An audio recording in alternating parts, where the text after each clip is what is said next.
¿Cómo están ustedes? En esta edición del Campo, la Industria Verde, recorreremos la escena internacional y vamos a ver cómo se plantea, cómo se configuran los factores que están incidiendo en la agricultura argentina en estos días. Conversaremos con el ingeniero José Gobé, de la empresa Goagro. Él es un consultor local e internacional que acaba de participar de una operación muy importante en el noroeste de Brasil. Queremos que nos cuente qué fue lo que hizo, cuál fue su papel y en qué contexto se da esto. Se trata de una inversión de un fondo australiano en Brasil para continuar con esta saga de la toma de posición sobre los recursos que permiten la producción agrícola. Conversaremos sobre la coyuntura del mercado con Hernán Fernández de la firma CENI.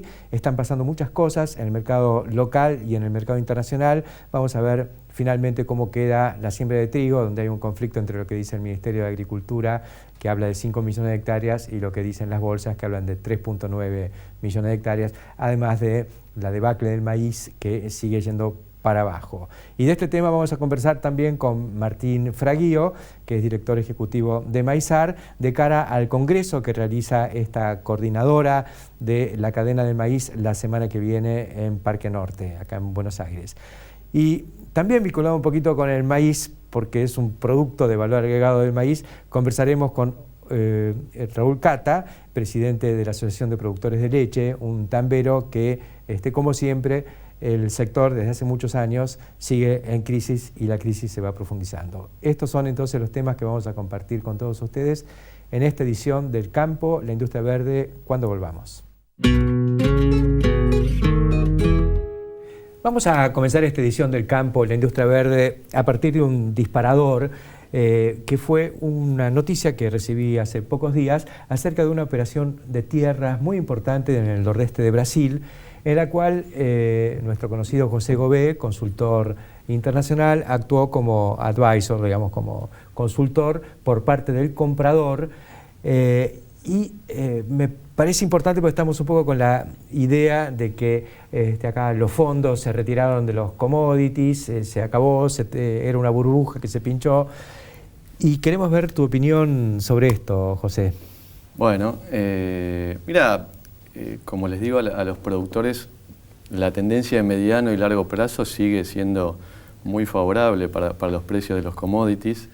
Evidentemente nos encontramos ante ya la cuarta cosecha récord en ambos hemisferios, con un escenario climático excelente, que obviamente ha hecho que la oferta en momentos superase a la demanda en momentos puntuales, pero cuando vos ves a mediano y largo plazo la demanda y la ves ahora, sigue firme, y eso los grandes grupos lo saben.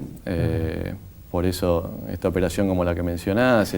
¿Cómo fue? ¿Quiénes fueron los actores de esta operación? No, este es un fondo australiano que está invertido 70% en Brasil y 30% en Australia.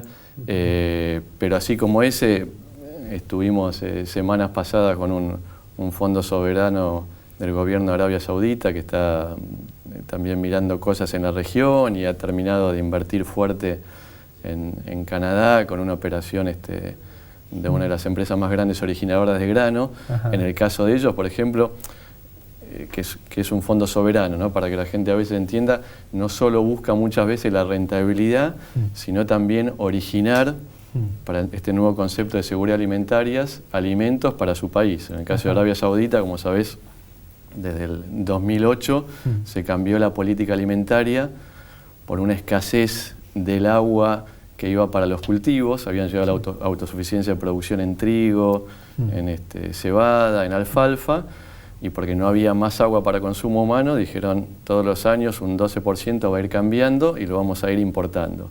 Están importando agua, digamos, en lugar de llevar un iceberg, llevan alfalfa. Exacto, sí. Pero bueno, tienen que asegurarse de ese flujo, ¿no? Acordate, el concepto de seguridad alimentaria después de la Segunda Guerra de los países europeos fue produzcamos con subsidios en nuestro país, sí, porque es un tema social muy fuerte. Entonces, seguro, este nuevo concepto de seguridad alimentaria va acompañado de, primero, una cantidad de fondos financieros que tienen o los países petroleros o los países chinos, sí, que vienen por cada barril de petróleo, una parte va a ese fondo soberano, Y segundo, ¿cómo te asegurás en inversiones en empresas extranjeras que ese alimento finalmente vaya a llegar a tu país, ¿no? Y lo interesante es esto, acá en este caso de la operación de Brasil fue un fondo australiano que estaba en otra cosa, digamos, y decidió invertir en campos en Australia y en Brasil. Sí, correcto. Pero este fondo soberano no está pensando en tierras, sino está pensando en plataformas logísticas para el abastecimiento de alimentos a su población. Correcto. Nosotros lo que estamos viendo mucho es como que hay una segunda ola de inversiones en la cual muchos de estos fondos invirtieron tanto ellos como los hedge funds y los más grandes de todos, que son los fondos de pensión. Sí. O sea que hay casi 33 trillones que manejan estos fondos de pensión y que menos... Las AFJP del mundo. Las AFJP del mundo, exactamente. Sí. Para que la gente entienda, son las AFJP del mundo.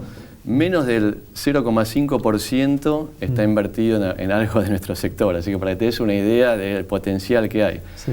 Pero bueno, la primera ola de inversión fue más a la tierra, porque con eso hedgeaban contra la inflación, en un mundo inflacionario, bajaban el riesgo.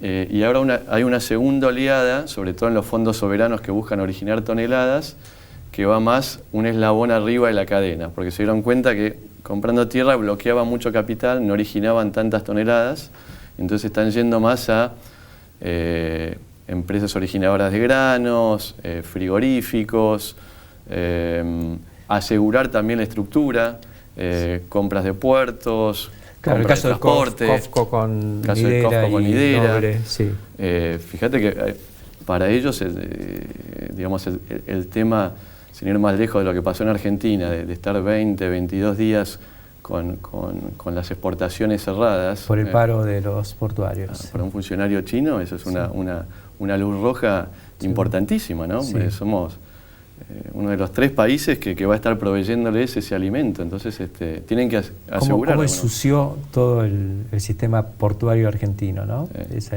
Ese paro y ese conflicto tan ríspido que hubo. Sí. Una lástima porque costó mucho tiempo sacarnos el lastre de lo que pasaba en los 70 y los 80, digamos, con los puertos sucios, ¿no? Ahora en 20 días volvimos a ensuciar todo, un chiquero. Sí, es una lástima y bueno, y hay preguntas y hay preocupación de digamos, si eso puede llegar a pasar en el futuro, porque para ellos es un tema social muy fuerte, con el alimento no se joroba, ¿no? Por decirlo de alguna manera. Hubo un tipo que dijo eso en el conflicto del 2008, se llamaba Scioli. Ajá, mira, así que esperemos que si le toca que haga las cosas bien en esta materia, porque con los alimentos no se jode. Sí, va a haber mucha presión internacional. Sí. Ajá. Sí, hay preocupación incluso en esta encíclica del Papa donde se plantea la problemática ambiental, pero también vinculada a la cuestión de los alimentos, y ahí camina un poquito por un desfiladero muy angosto entre la necesidad de aumentar la producción, también de reducir el desperdicio, de consumir menos y qué sé yo, pero aumentar la producción de manera, o mantener la producción de manera sustentable, ¿no? Claro, es que nos tenemos que dar cuenta que también como país tenemos una responsabilidad social en el mundo, ¿no? No hay muchos países que puedan hacer lo que tenemos que hacer nosotros. Vos tenés mucha actividad fuera, has trabajado en países africanos, has trabajado en el este de Europa, tenés alguna actividad, me acuerdo la última vez que estuviste acá con nosotros en Rusia. ¿Qué está pasando?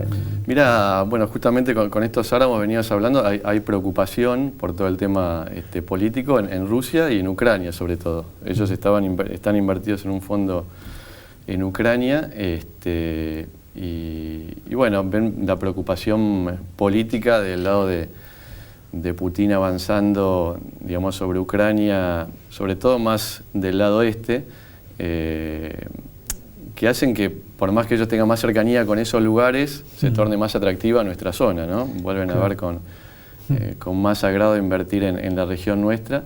Sí.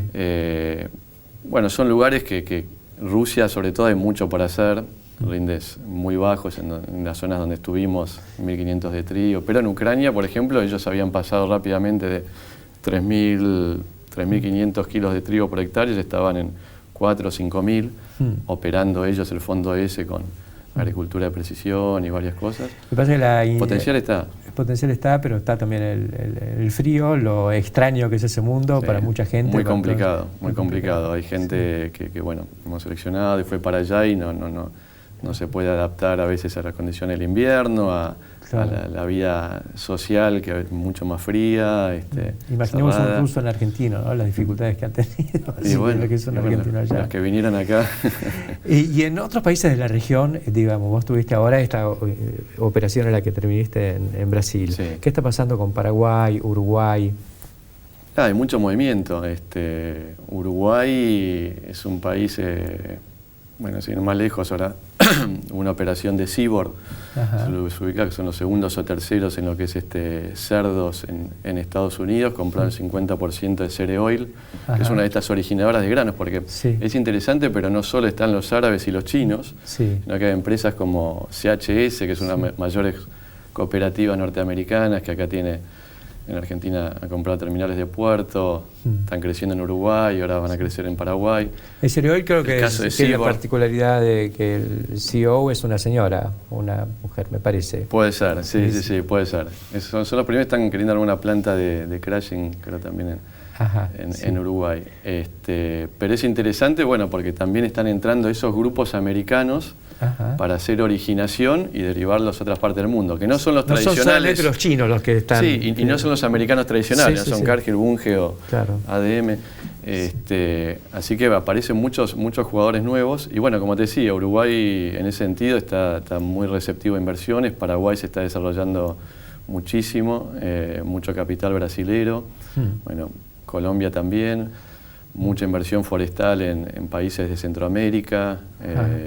No, hay mucho movimiento en la región. Se mueve. ¿En Uruguay qué haces vos además? Estabas con algo de olivos, sino... En Uruguay sí, tenemos un pequeño emprendimiento de olivos con genética de plantas de olivo de una empresa familiar nuestra, que estamos también produciendo y vendiendo aceite de oliva extra virgen, exportándolo a la región desde ahí. Sí. Interesante. Diversificado y muy internacional. Y esta visión que nos traes acá al programa es muy interesante porque nos ubica frente a cosas que por ahí nos suenan más abstractas. Tenemos estas grandes tendencias, pero hay que ver qué es lo que hacen los operadores concretos en los agronegocios. Sí, yo soy optimista, como te digo, me parece que hay cosas de corto plazo que bueno, también hay muchos que están aprovechando estas oportunidades. Pero en el mediano y largo plazo las tendencias siguen firmes, ¿no? Y hay que buscar este trillón que está en las AFJP del mundo. Exactamente, y están buscando muchos operadores eficientes, que no hay muchos en el mundo. En la primera oleada de inversiones se han llevado también varias sorpresas, en el sentido de que han muchas veces trabajado con operadores que no anduvieron bien. Y en Argentina hay mucho recurso humano, hay mucha eficiencia en tecnología, en producción agropecuaria, entonces yo creo que hay una oportunidad, ¿no? Yo leía la encíclica y decía, tenemos tanto para mostrar en todo este camino de hacer una producción con mejor huella de carbono. Exactamente. Sí. Gracias, José, por darnos este panorama y contarnos en qué estás, así concretamente, viendo que esto se mueve. Bueno, a pesar de todo y a pesar de nuestra visión tan negativa, con motivos múltiples. Bueno, gracias a vos, es siempre un gusto. Enseguida continuamos. Continuamos en el campo de la industria verde y ahora metiéndonos un poco más cerca de los mercados. Vamos a conversar con Hernán Fernández de la firma CENI, analista que se la pasa girando y dando conferencias y contando lo que está pasando y lo que va a pasar. Es un gurú que sabe exactamente cuánto va a valer el trigo en enero. No sabía eso, pero bueno, está bien. Lo que sabemos es que mucho trigo no va a haber y tampoco mucho maíz. Efectivamente, lo del trigo ya es bien concreto. Y como usted decía, que ando por el sur, muchos productores ya hace un par de meses definiendo crecer en área de cebada, bajar en área de trigo. Una cuestión simple, si yo tengo que pagar mis cuentas a fin de año, es un producto con el cual al menos tengo precio y encima un precio que me permite hoy en día ganar algún peso. Con cebada. Que se llama cebada, Números redondos, hoy una cebada nueva vale entre 165 y 170 dólares, cuando tengo un trigo nuevo de 127. Claro. Sí, con todas las dificultades que sabemos que hay después al momento de venderlo, ¿no? Exacto, y los productores somos de memoria corta. Hace 7 años que lo vivimos, pero en la campaña pasada hubo muchos productores que tenían vendido con el viejo y querido forward, Sí. liso, llano y simple, que no Sí. pudieron entregar hasta junio. Claro, es así.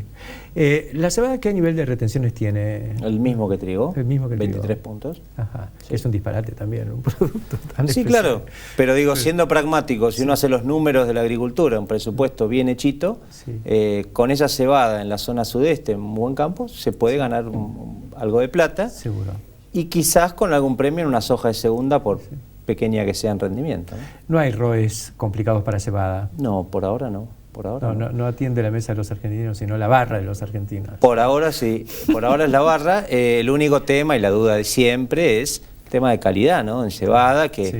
dependiendo la zona y el campo me puede jorobar un poco el calibre, Sí. algún problema de calidad, de niveles de proteína, que no me paguen lo que yo esperaba que me pagaran. Sí, pero esa tiene siempre una salida como forraje, ¿no? Sin duda, Finalmente. sin duda. Sí. El trigo también, pero es más, no es tan políticamente correcto dárselo. No, además lo paradójico, que como bien dice usted, hoy la cebada forrajera nueva Sí, vale más que el trigo nuevo. qué notable. Es bien paradójico. En fin. Esta semana, y desde la semana pasada, venimos con el tema de las lluvias en Estados Unidos que han complicado el final de la siembra de soja. Hay una superficie importante que no se ha podido cubrir y otra superficie que está afectada por este exceso de lluvias de lo sembrado. Sí. Eso tuvo impacto en los mercados. Sí, y yo me animo a decirle quizás en contra de lo que opinen algunos, pero no en contra, en línea, pero no dándole tanto impacto a lo climático, sino más bien como una mecha que dispara. Tenemos hoy fondos especulativos muy vendidos en soja. Ajá. Y todo el mundo mirando de reojo, el mundo financiero me refiero, a qué es lo que sucede en Europa, con Grecia, que se arreglan, que si no arreglan, para que la gente lo entienda, a fin de este mes, Sí. Grecia tiene que pagar unos 1.600 millones de euros entre el Fondo Monetario y el Banco Central Europeo, y la gran duda que tiene todo el resto de Europa, básicamente en Alemania y Francia, es qué hacemos con Grecia, porque Claro. pagar no va a poder pagar. Entonces, ahí se genera un fortalecimiento y debilitamiento permanente del euro y del dólar en función de las percepciones de los actores financieros. Cuando el dólar se debilita por un fortalecimiento relativo del euro, porque todo parece que van a arreglar, sube. Hoy hice un trabajito, se lo cuento muy brevemente. Para el último año, el último mes y la última semana, Sí. uno mira la devaluación o apreciación del dólar y el precio de la soja y van de la mano, hasta en los mismos porcentajes de variación de precio. Claro. Por eso digo es que esto climático existió, por supuesto, hubo un exceso de lluvias, Sí. pero ahí hay fondos especulativos que entran o no entran a jugar en un activo de riesgo llamado soja. Pero lo paradójico es que eso se da con la soja, pero no se está dando con el maíz, porque el maíz ya estaba todo sembrado, y si llueve son buenas noticias, digamos, por el caso del maíz. Justamente, Héctor, Sí. esa curva que le digo, Sí. dólar, Soja. trigo, soja y maíz en Estados Unidos, Sí, sí. van de la mano todos. Sí, sí, sí. Entonces, el tema climático, yo a veces, en este escenario, cuidado, no estoy hablando de la campaña 2012, en este escenario, con stocks sobrados, con mucha oferta, a veces me suena que es más una causa para que los fondos se tiren a invertir, mirando de reojo qué es lo que sucede con el dólar. En todo caso, para ser claro, creo que son pequeñas oportunidades que nos da el mercado para, si se quiere, fijar pisos de precio con la soja que tengo guardada en el campo para ir viviendo durante todo el año. Sí. Y también, ¿por qué no? Hay algunas empresas que ya lo están haciendo, fijar algunos pisos de precio con el viejo y querido put de mayo 2016. De soja. De soja. Claro. Quedó abierto a la suba, quedó abierto una posible devaluación adicional. Y no hablamos de maíz porque maíz no se puede sembrar. Casualmente, la semana pasada me tocó dar una charla en el evento de Axoja y bueno, en pasillos uno habla con un montón de productores y acopios de todas las zonas que conoce y lo que se percibe, sin todavía un número formal, pero es una caída muy importante del área de maíz. Es tremendo. Si uno va a los números, que es lo que también me toca hacer a diario, manteniendo coherencia entre arrendamiento y rendimientos que le pone y la fertilización correspondiente, en la mayoría de las zonas, lamentablemente en agricultura se pierden 80 a 100 dólares por hectárea, campo arrendado. Sí, entonces vamos a conversar con Martín Fraguío, que sabe mucho más que yo de no maíz, es eso, que tiene el Congreso de Maizal la semana que sin viene duda. Y queremos ver bueno, un poco cuál es el ambiente que va a rodear esto, porque es dramático que un producto... Sin duda, yo me permito poner una ventanita de optimismo al área de maíz, que es eso que ha crecido en el último tiempo en Argentina, que se llama maíz tardío. Sí. Ese maíz tardío se siembra allá por fin de año y quizás hay algún cambio de expectativas en ese momento. Claro, quizás ya haya asumido Zanini como presidente, por ejemplo. Por eso, o lo que sea, lo que usted diga. Pero bueno, quizás algún cambio de expectativa que me permita que no se caiga el área de maíz. Ojalá suceda, creo que es sano para la producción argentina. Sí, necesitamos el maíz, necesitamos la soja, por supuesto, y bueno, ya sabemos que soja siempre va a haber, salvo en las zonas muy marginales y donde el flete sigue pegando y va a pegar cada vez más y seguimos con este desacople entre la inflación real, digamos, y el tipo de cambio, ¿no? Sin duda, sin duda. La verdad que es un panorama de fin de ciclo bastante dramático, bastante complicado, con alguna ventanita de esperanza por el lado de lo que pueda pasar con el clima en Estados Unidos, que genera estas oportunidades, aunque sabemos que una vez que se siembre todo eso se consolida. El maíz le va a poner también un piso a la soja y allá el maíz viene muy bien. Viene muy bien. Está todo sembrado y lloviendo, si le sobra agua a la soja es porque le está lloviendo bien al maíz. Sin duda, un poco el mensaje que yo trataba de dar en esa charla en Axoja es, señores, acomodémonos a esta nueva cancha. Sí. El escenario cambió, no es el que llegamos hasta la campaña 12-13. Sí. Entonces, si queremos subsistir en esto, seamos pragmáticos. Sí. Como dijo Darwin, la especie que sobrevive es la que mejor se adapta al cambio, y eso es lo que estamos viviendo. Y hay formas de ir tomando estas ventajitas que ofrece el mercado. Sin duda. Aprendiendo, siguiendo o profundizando en el manejo de estas herramientas que en los últimos años las hemos ido un poco dejando de lado. Sí, es una pena porque habíamos avanzado muy bien, fueron 20 años de trabajo en aprendizaje en los mercados y de pronto cuando todo aparece tan intervenido ya la cuestión es tener el dato de a quién le van a dar un ROE, ¿no? Totalmente. Gracias. Un placer como siempre. Estos comentarios y enseguida continuamos aquí en el campo de la industria verde. Y continuamos en el campo de la industria verde y ahora con Martín Fraguío, como anunciábamos recién, director ejecutivo de Maizar, que tiene su evento anual la semana que viene, nada menos. Bueno, y nos planteaba recién Hernán Fernández el problema que hay respecto a la poca disposición a lograr una campaña como la que necesita el país, necesitan los productores, necesitamos todos. ¿Cómo lo están viendo?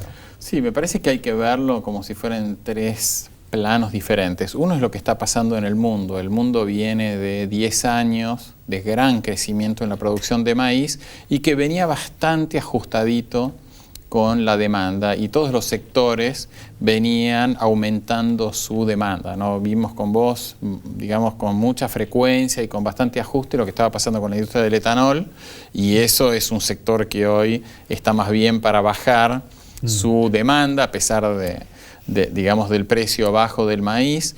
En los otros sectores del consumo, pollo, cerdo, ganadería vacuna, muchos mercados pusieron más animales a engordar o a ordeñar y eso generó caídas en los precios internacionales, con lo cual también son sectores que están viniendo para atrás. Entonces, de alguna forma, en el mercado internacional como que se ajusta ahora y empiezan a generarse excedentes de maíz. El segundo plano me parece que es la situación de la Argentina, o sea, la macroeconomía argentina y cómo estamos, como vos decías recién, ante un final de ciclo donde se está poniendo una gran presión en el sector privado y todos los ámbitos privados, aún las personas a sueldo, que la inflación les carcome sus ingresos, gente que se está quedando sin empleo, sectores de todas las actividades comerciales, industriales, agropecuarias, de todos los ángulos que empiezan a tener problemas para llegar a fin de mes, que ponen una situación difícil de la cual la soja tiene un poquito más de resto,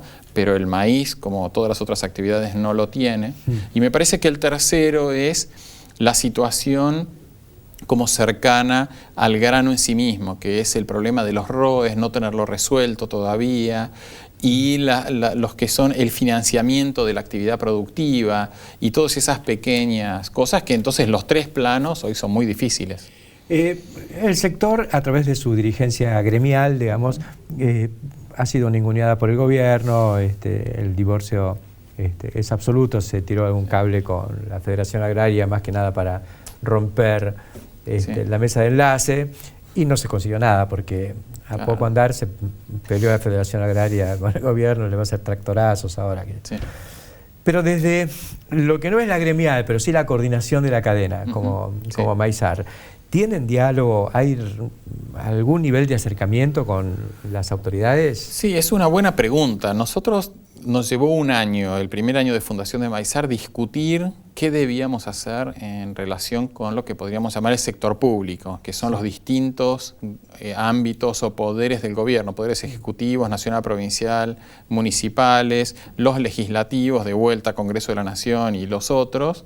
Y lo que nosotros acordamos después de ese año de discusión es que sí, es que debíamos hacer un trabajo para nosotros intentar transformarnos en un referente de aquellos temas relevantes de la cadena del maíz. Como cadena. Y tratar como cadena y tratar de insistir en el mensaje que construimos nosotros. Consensuamos un mensaje internamente y tratamos de llevarlo como aquel mensaje, no el de la Cámara del Maíz, no el de un interés sectorial, sino aquel que genera el bien común para todos los argentinos y para el desarrollo de la Argentina en su conjunto, no solo porque beneficia a uno.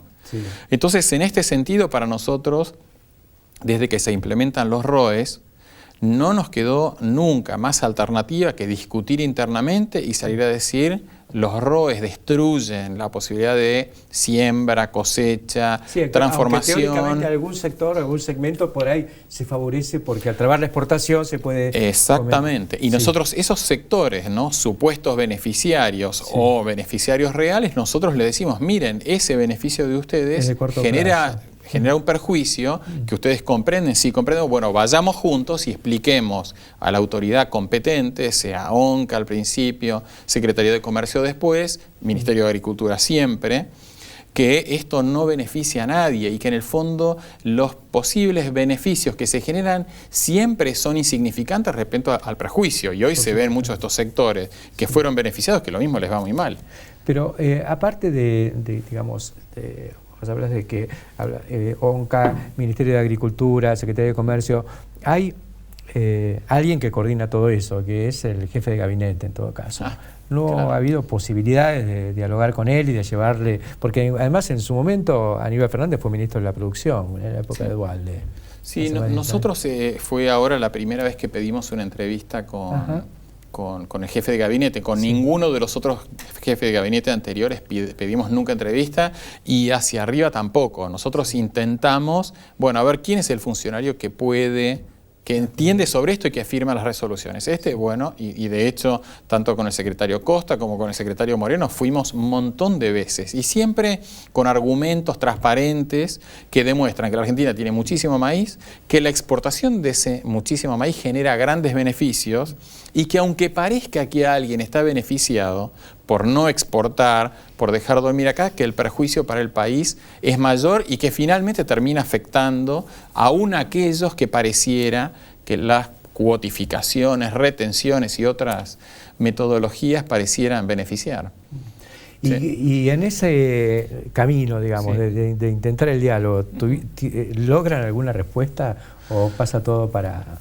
Es muy... Digamos, es interesante, ¿no? Nosotros, la verdad que tratamos de armar una argumentación como muy analítica y tratar de llevar pocos puntos a defenderlo. El primer punto que llevamos siempre es que para desarrollar la Argentina nosotros entendemos que esta cadena de valor tiene que ser muy fuerte y que tiene que poder desarrollarse. Y para eso tiene que poder acceder con sus productos a los mercados.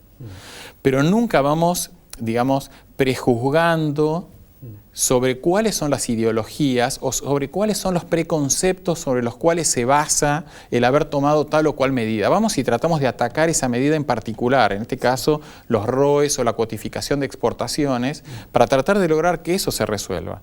Pero las razones nosotros tenemos nuestra visión del mundo que creemos que esa es la que lleva a la Argentina por delante hacia un futuro mejor y tratamos justamente de atacar esa y de lograr construir un escenario común con ese funcionario, con ese ámbito de gobierno, con lo cual a él también en el éxito de su gestión como funcionario lo beneficia que ese maíz se exporte y que llegue al mejor mercado posible y no que esté durmiendo acá siendo atacado por hongos o micotoxinas. O teniendo que manipular un poco las estadísticas para decir que hay más de lo que hay, porque cambiamos la metodología y aparece maíz.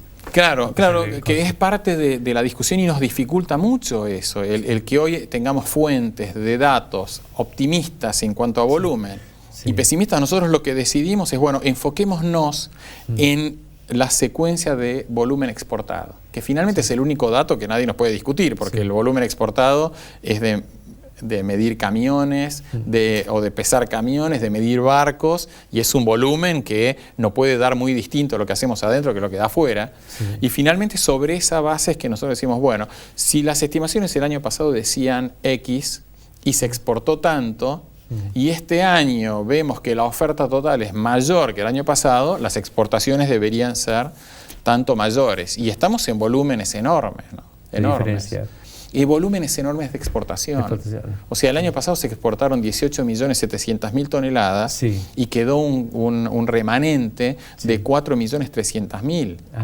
O sea que se podrían haber exportado 2 o 3 millones de toneladas más, que no se exportaron por el simple hecho que no se abrió lo necesario. Entonces, para nosotros eso es un buen argumento para decir, miren, si ahora la cosecha de maíz, según la fuente que sea, es un X% inferior a la del año pasado, pero no tanto, porque los rendimientos son muy altos, y sobró todo eso, y no hace falta que sobre todo eso, es mejor exportarlo, sabemos que el volumen que se podría exportar este año es mayor. Entonces, el año pasado fue 18.700, este año calculamos que debería ser 20, 21 o hasta 22. Es mucho maíz. ¿Y cuánto de abierto? 11,5. Claro, por eso nosotros no podemos quedarnos quietos a decir no nos reciben, no nos atienden. No, busquemos todos los caminos y tratemos de convencer que esto es un volumen que la Argentina puede exportar, ya está producido, la gente lo hizo con gran esfuerzo, tomando un riesgo enorme, que mucha gente hoy no va a recuperar la plata y por lo tanto merece por lo menos acceder a un mercado en forma razonable, ¿no?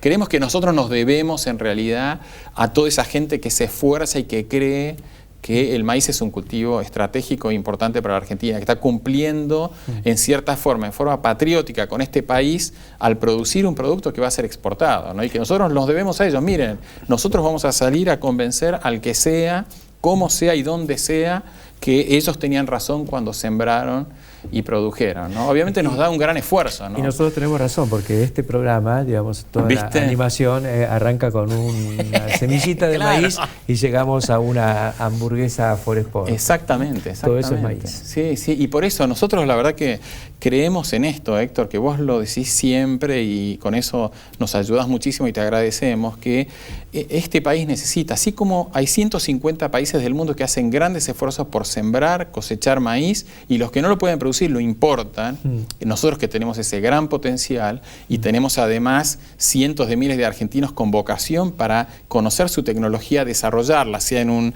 abresurco de una sembradora, en un cajón fertilizador, en un GPS o en un software o manejando un tractor.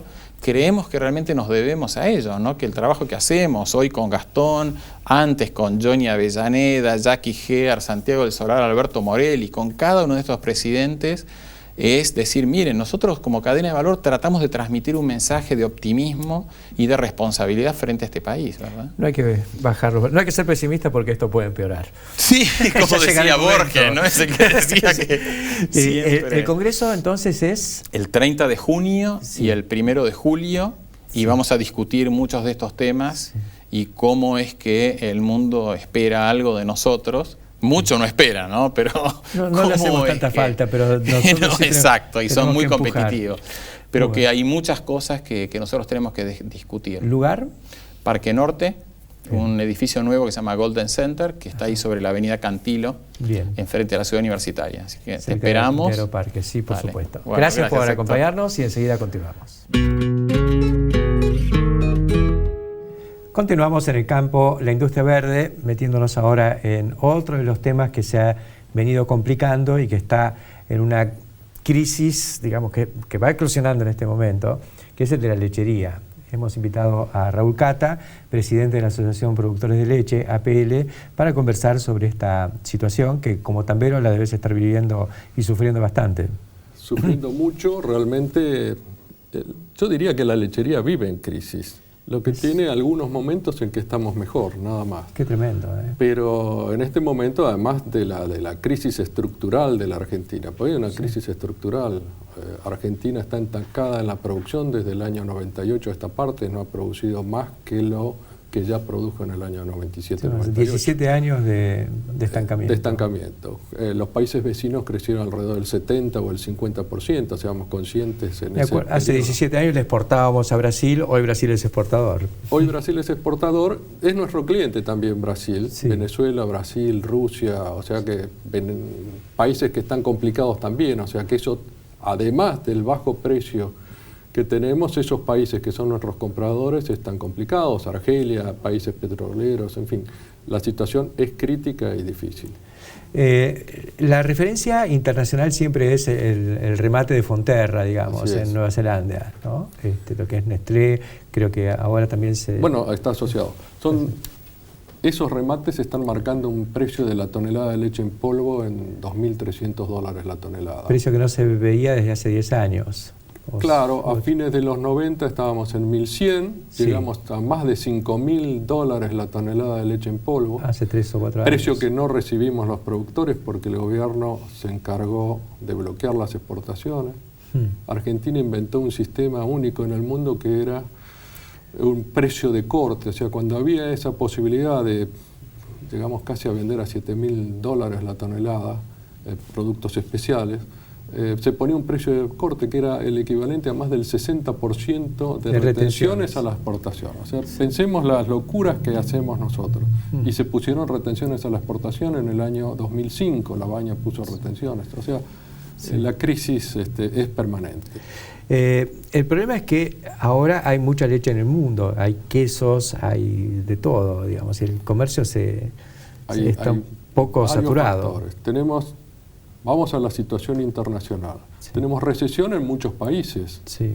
Países que no pueden, como dije recién, por su tipo de cambio, por su desarrollo interno, han restringido la importación de productos.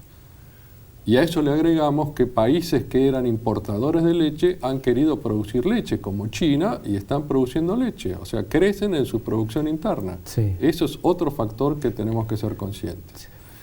Y Argentina que tira escopetazos, realmente no hay una estructura sensata de exportación y hay bloqueos a la exportación, los famosos robe blanco que se abren y se cierran cuando quieren. Incluso el año pasado la Secretaría de Comercio le dijo a las industrias, no quiero que nadie pague más de 3 pesos el litro porque si no, no les permito exportar. Sí. Eso es una frase que lleva a la cartelización perfecta, ¿no? Por supuesto.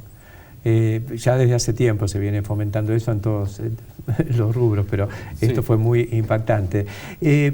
Hay algunas de las grandes terminales, digamos, unas dedicadas al consumo interno, como Mastellone, otras como Sancor, por supuesto, otras que se dedicaban básicamente a la exportación, como Saputo en materia de quesos. Todas están marcando algún nivel de crisis. Están por los dos factores. El mercado interno, que se achica, que están los precios cuidados, o sea que no les permiten presentar listas de precios con precios con valores increyendo. La Serenísima padeció pérdidas fabulosas en el último cuatrimestre o trimestre. Exacto. ¿No? Serenísima y Sancor han presentado balances con pérdidas de cientos de millones de pesos. ¿Qué solución es esa? Bueno, la solución es la inmediata y sencilla es bajarle el precio al productor. Claro.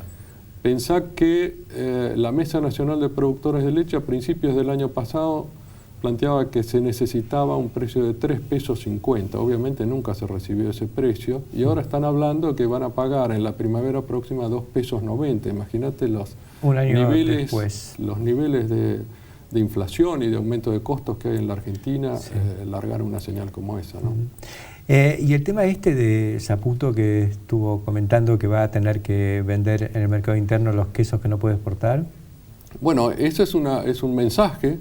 Una empresa, Pensemos, Saputo es el líder mundial en comercialización de quesos, es una empresa canadiense que vino a crecer y a desarrollarse en la Argentina, estaba limitado en Canadá, creció en Estados Unidos y creció en Argentina y en otras partes del mundo. Es una empresa que compró Compró una empresa mediana en la Argentina y le hizo crecer. ¿Rubio? Molfino. Molfino, sí. Qué bueno que también estaban fusionadas las dos. Sí. Y realmente creció y se desarrolló, hizo inversiones y apuntando al crecimiento en el mercado exportador. Bueno, esos famosos ROE blanco y el cierre de exportaciones supongo que los tienen que haber afectado en su momento y ahora el precio internacional complica más todavía. Yo me acuerdo, estuve en el 2005 en la fábrica que había hecho el grupo peruano Gloria, asociado a un empresario argentino muy importante en la zona de Esperanza, un fabricante de calderas, entre los dos, que se habían conocido instalando una planta de leche en polvo en Bolivia, creo. Gloria, una empresa peruana, es uno de los grandes operadores mundiales de leche en polvo y decidió instalar una planta en Esperanza. A la semana de inaugurar la planta vino la prohibición de exportar leche en polvo. Claro. Pusieron, no prohibición de exportar, pero retenciones que hacían imposible el negocio. Bueno, son esas... Hace un rato Infraguío planteó la situación del maíz y el diálogo con las autoridades. En el sector lechero tenemos diálogos permanentes con las autoridades. Pero consideran que los ROE es una herramienta de transparencia del mercado, o sea que es política de gobierno y que no los van a sacar nunca. Está planteado como tal y hay que aceptarlo como tal. ¿Se planteó este es un fin de ciclo o es la continuación del mismo? Esa es una alternativa que tenemos que ponderar, porque hasta ahora lo que se llama la oposición planteó alternativas al desarrollo de los mercados internacionales, pero el oficialismo, el candidato del oficialismo, al contrario, no dice nada ni plantea ningún cambio, incluso plantea muy buena relación con el ministro de Economía de hoy y avala todas sus políticas, o sea que la señal es clara, voy a seguir con la misma política. Si gana. Bueno, muchas gracias Raúl Cata por esta cuestión y creo que no hay que dejar de marcar.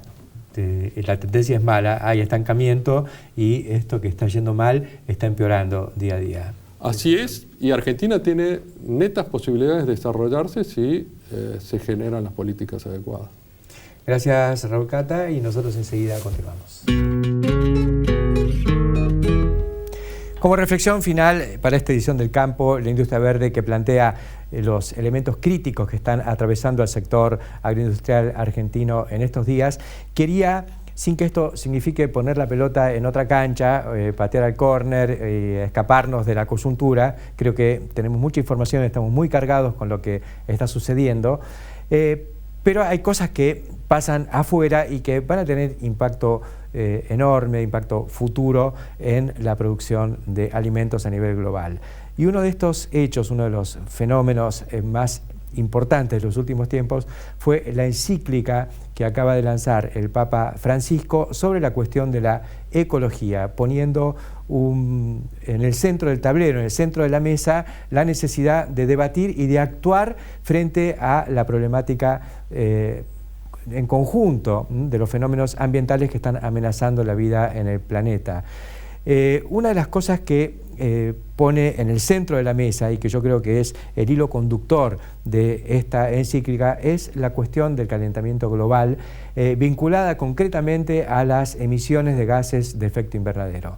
El Papa plantea que hay que transitar rápidamente hacia las energías renovables y no lo hace como parte de un discurso políticamente correcto, sino de una convicción muy profunda. Esto me pegó muy particularmente y me hizo bypassear otras cuestiones que muchos del palo, digamos, de la producción agropecuaria y de la tecnología agropecuaria veían con un poco de preocupación, tratándose de menciones a, por ejemplo, los agrotóxicos, que es una palabra que desde el sector repudiamos en general porque tiene un efecto incorrecto, digamos. Son productos que se destinan a determinadas funciones y que mal empleados pueden generar toxicidad o problemas de toxicidad indeseables.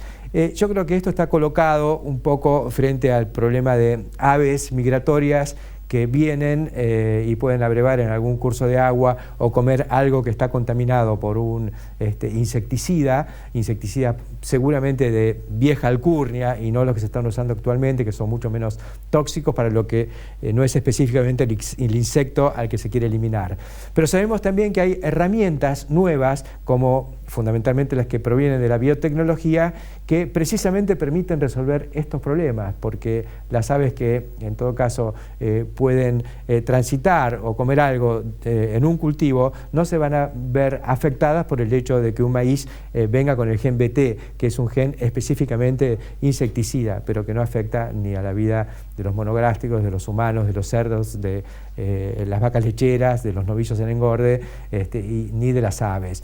Creo que hay que acotar un poco el tono de esta cuestión diciendo que, o recogiendo los elementos positivos de la encíclica que hablan de la necesidad de un debate profundo, dejando un poco las emociones de lado y buscando respuestas científicas. Dentro de eso sabemos que la respuesta científica al problema del calentamiento global es racionalizar el consumo de energía y sobre todo sustituir las fósiles por renovables. Ese es el mensaje que está hoy colocado en el eje, en el centro del tablero y que genera un beneficio muy importante y un aporte muy importante y una posibilidad de ser explotado intelectual y positivamente desde los sectores agrícolas de todo el mundo. La agricultura tiene una huella favorable en materia de emisiones, una huella de carbono favorable, si se hace con siembra directa, con biotecnología y con eficiencia, como aprendimos a hacerlo en estas pampas. Me parece que el mensaje que debe dar el sector agropecuario argentino de cara a esta encíclica es decirle al mundo, miren, nosotros con todo en contra y sin mucho plan hicimos una nueva agricultura. Enterramos el arado por última vez, le decretamos el acta de defunción y dejamos de mandar carbono de los suelos al aire. Ahora estamos secuestrando carbono y ese es un beneficio ambiental muy importante a nivel global y todo el mundo debiera seguir esta tendencia. Me parece que la encíclica nos da la oportunidad y la posibilidad de colocar las soluciones argentinas, que son soluciones hacia una agricultura más liviana, en el gran contexto del debate internacional. Hasta la semana que viene.